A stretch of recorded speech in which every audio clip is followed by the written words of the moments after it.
Em uma terra distante, surge a necessidade de novos heróis no mundo escolar para combater um inimigo em comum: o trabalho. Tal grupo seria formado por nada mais nada menos que Fabrício, o Trovejante, Gabi, a Criadora, Nicolas, o Silencioso, Cadu, o Analisador, Isa, a Sagaz, Jennifer, a Memorizadora, Mariana das Mil Faces e, por fim, Manuel, o Editor. E a jornada de tais heróis começa ao entender o trabalho.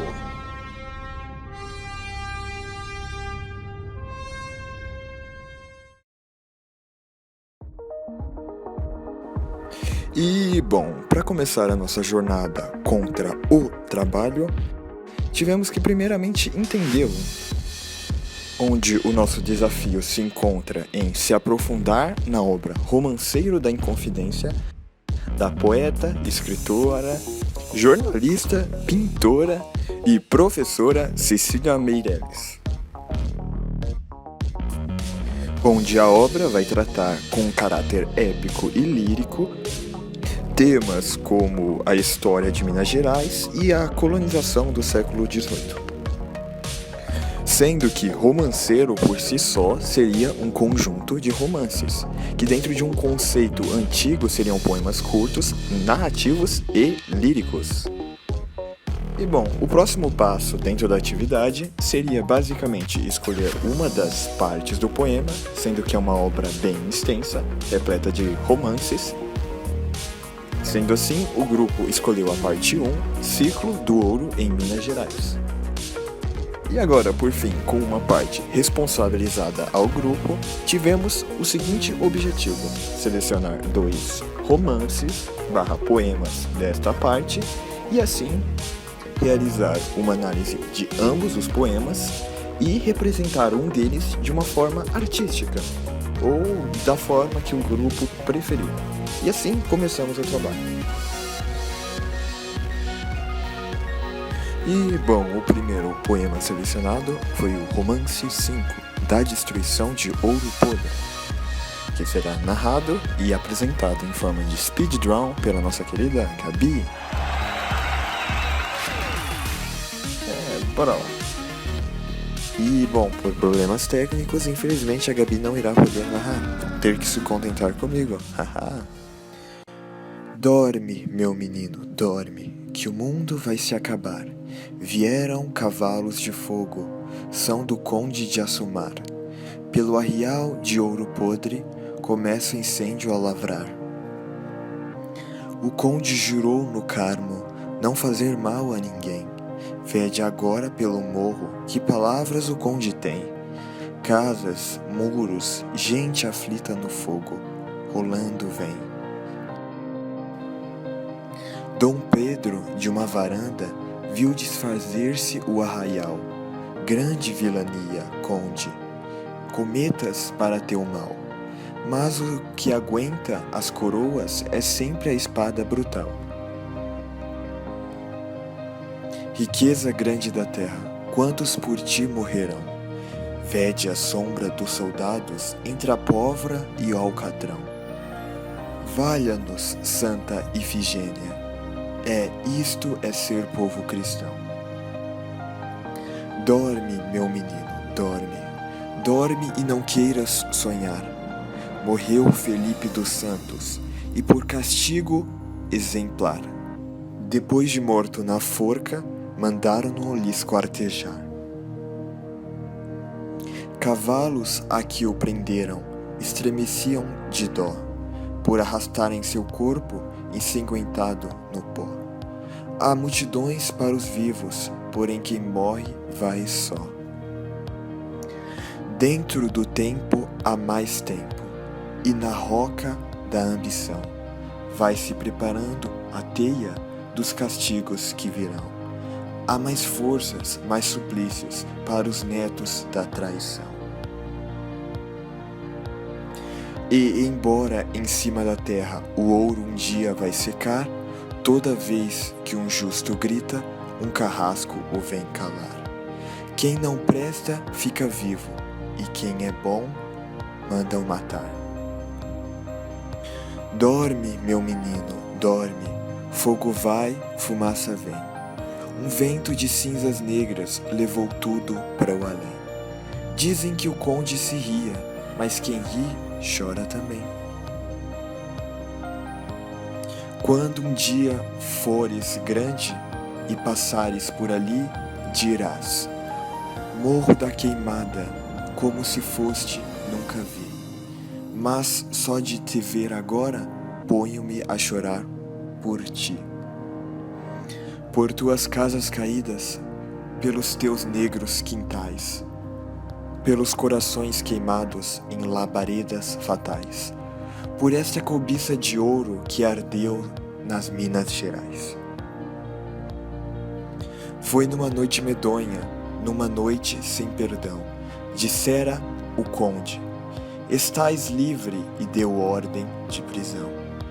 Isso, Dom Pedro de Almeida, é o que faz qualquer vilão.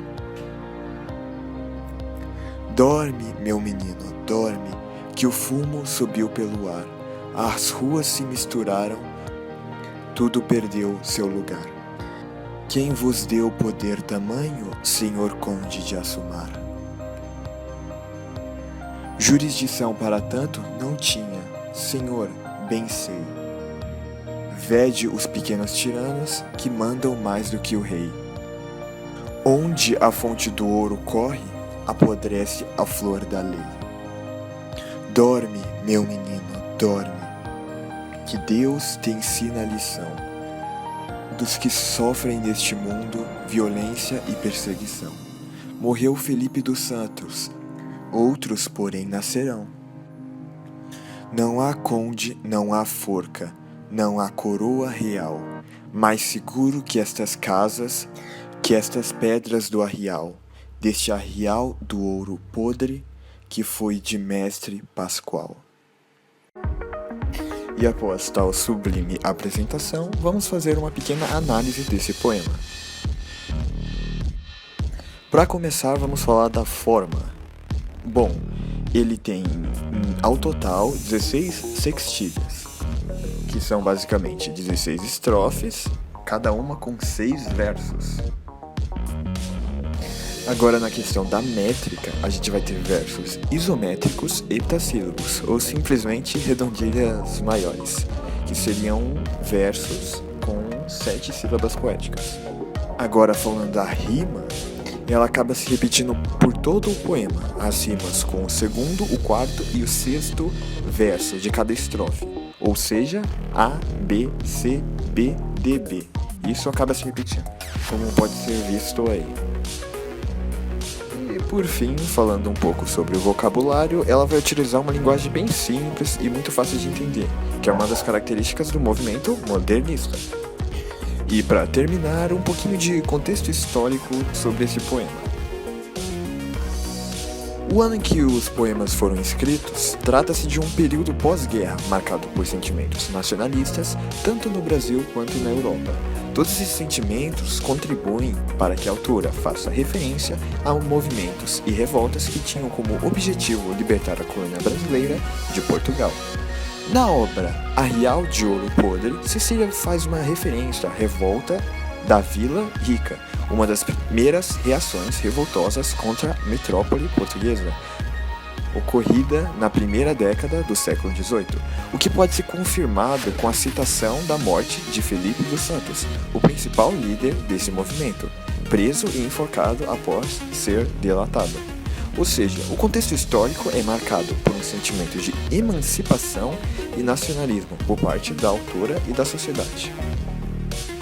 E bom, dessa forma terminamos essa pequena análise sobre o primeiro poema. Agora vamos para o segundo. Romance 7, do Negro das Catas. Já se ouve cantar o negro, mas ainda vem longe o dia. Será pela estrela d'alva, com seus raios de alegria? Será por algum diamante a arder na aurora tão fria? Já se ouve cantar o negro pela agreste imensidão. Seus donos estão dormindo, quem sabe o que sonharão. Mas os feitores espiam, de olhos pregados no chão.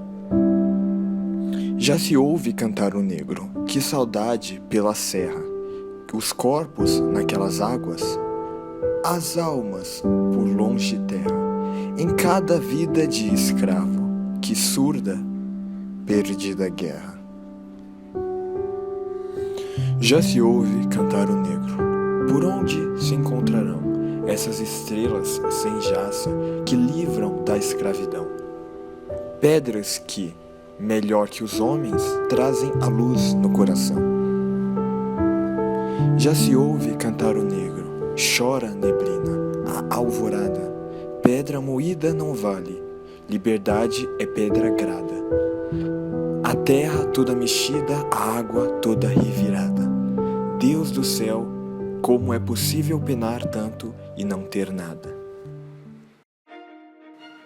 E este foi o poema. Agora vamos para a análise. A começar pela forma, teremos 5 sextilhas, ou seja, 5 estrofes com 6 versos, e um dístico, que é uma estrofe com apenas 2 versos. Agora, na questão da métrica, temos versos isométricos heptassílabos, ou seja, mais redondilhas maiores, que são versos com 7 sílabas poéticas. Agora, em questão às rimas, ela é bem semelhante à do primeiro poema. Ela se repete por todo o poema, com as rimas do segundo, quarto e sexto verso de cada estrofe, sendo A, B, C, B, D, B. E em questão a seu vocabulário, é um vocabulário extremamente simples, tanto que eu e vocês possivelmente entenderam com clareza, o que é uma proeza se tratando de poemas. Mas isso é um desapego retratado no movimento modernista. E, por fim, para terminar a nossa análise, vamos falar do contexto histórico. Esse poema fala sobre a vida do negro escravo em Minas Gerais, onde o narrador expressa os sentimentos profundos das pessoas naquela época e relata em suas estrofes cenas em que as pessoas escravizadas presenciavam, viviam e sentiam.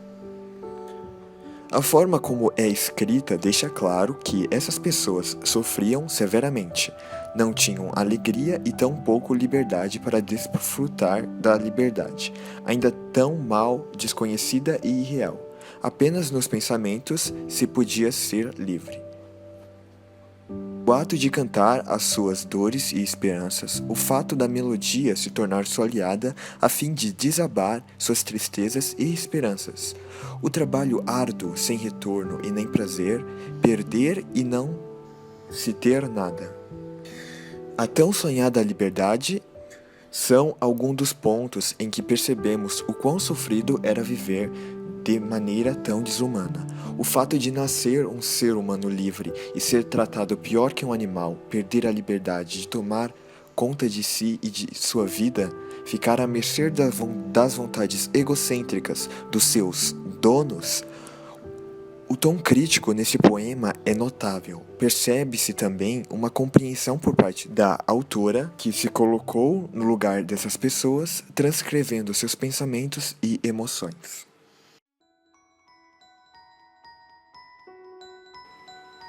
E, bom, assim terminamos a análise do segundo poema e ponhamos um fim a este trabalho, com a vitória do grupo nessa árdua jornada. Eu agradeço sinceramente por ter assistido e meus sinceros agradecimentos de todo o grupo. Tchau!